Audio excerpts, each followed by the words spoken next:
bienvenue à la série Au milieu d'eux. Aujourd'hui, j'ai pensé parler d'un drôle de thème un peu, mais que je pense qu'il va vous rejoindre, le patriotisme. Là, vous allez dire, mais pourquoi l'abbé Luc, tu nous parles de ça? C'est parce que la date où est-ce que va passer cet entretien, ça va être à la fameuse fête de la reine ou la fête des patriotes.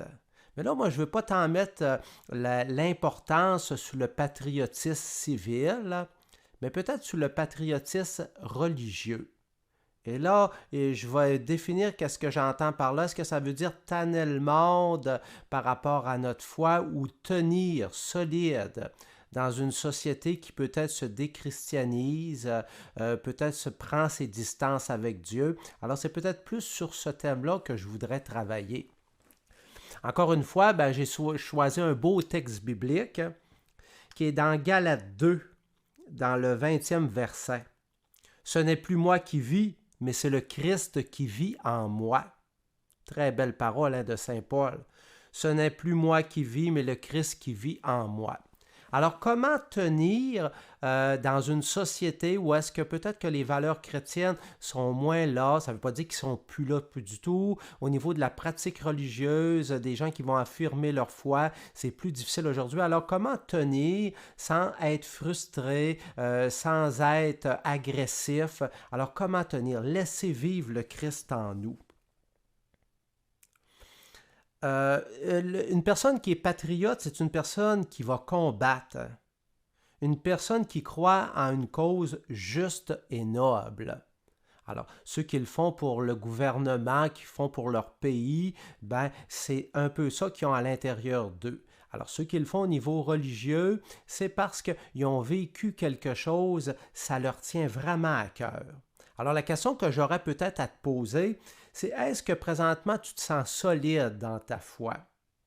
Est-ce que tu sens que tu as besoin d'être en état de combat? C'est pas que tu vas prendre les armes, mais pour vraiment t'affirmer dans ta foi, sans évidemment tanner le monde avec ça, mais est-ce que tu sens qu'il y a un genre de combat qui peut se faire à l'intérieur de toi?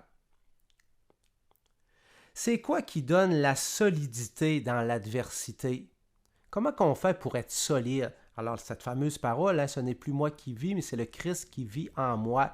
Alors, la solidité du Christ.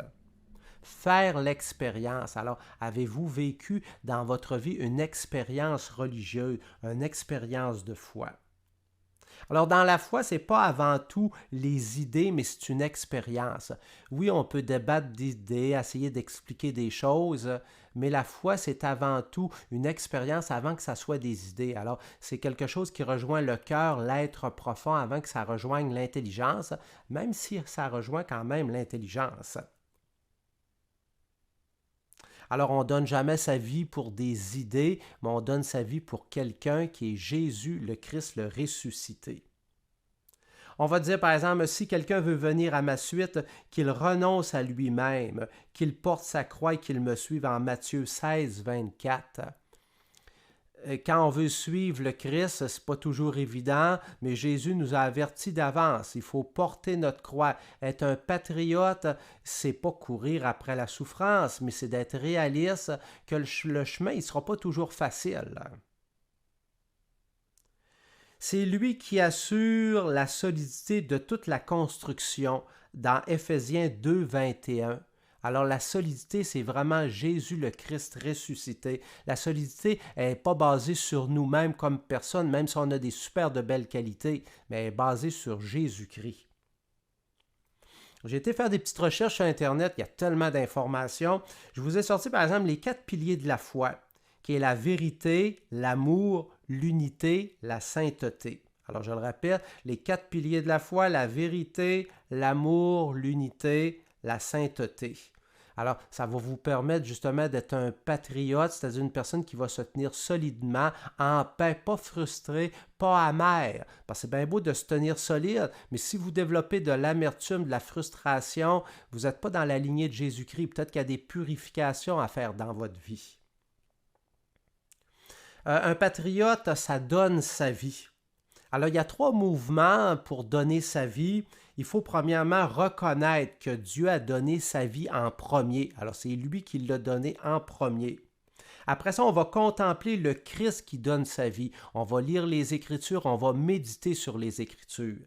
Et après ça, on va donner notre vie aux autres. Parce que si notre vie, on la donne trop vite, on va la donner à notre manière à nous autres. Alors c'est pour ça qu'il faut accepter le don de Dieu. Il faut regarder comment le Christ a donné sa vie, puis après ça, on va la donner. Parce qu'il y en a qui veulent passer trop vite à l'action, et des fois, on peut s'essouffler, on peut se donner d'une mauvaise manière. On va dire par exemple, donner, il vous sera donné en Luc 6, 38. Alors, si on veut que le don s'accentue à l'intérieur de nous, il faut aussi faire le premier pas d'oser donner.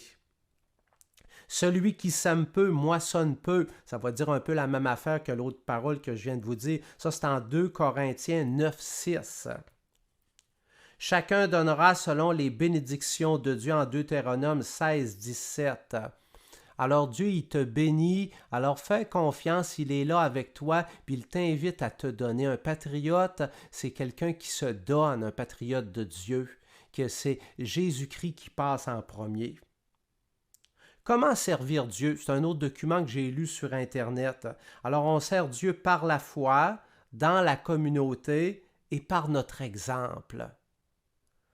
Alors, servir Dieu, parce que le patriote, c'est lui qui, surtout le patriote par rapport à la foi, il veut faire passer Dieu en premier, il croit en Dieu, il veut le transmettre. Alors, c'est l'expérience de foi en premier. Il faut être entouré d'une communauté, partager avec une communauté, puis nous-mêmes être des personnes le plus saintes possible. La sainteté, ce n'est pas la perfection, c'est laisser agir Dieu dans notre vie. Et quand Dieu agit dans notre vie, même si c'est toujours le Christ qui passe en premier, on peut devenir un peu des exemples concrets pour les personnes. Parce que Jésus-Christ a vécu v'là 2000 ans. Alors, s'il y a besoin de nous, c'est pour donner du visible dans notre monde, dans notre entourage. Alors, on n'a pas à se prendre pour d'autres, mais Dieu, il a besoin de nous. Avez-vous déjà entendu la parole « espérer contre toute espérance » ? Même dans la difficulté, le Christ a gagné le combat et c'est lui notre espérance. Alors le patriote, surtout le patriote dans la foi, même si c'est dans des moments difficiles, même si humainement il a l'impression de tout perdre, il gagne tout parce que le Christ nous a promis qu'il avait gagné sur le mal et quand Dieu promet quelque chose, quand le Christ promet quelque chose, il ne ment pas, il dit la vérité. Alors, osez vous donner. Maintenant, on va prendre quelques instants de silence.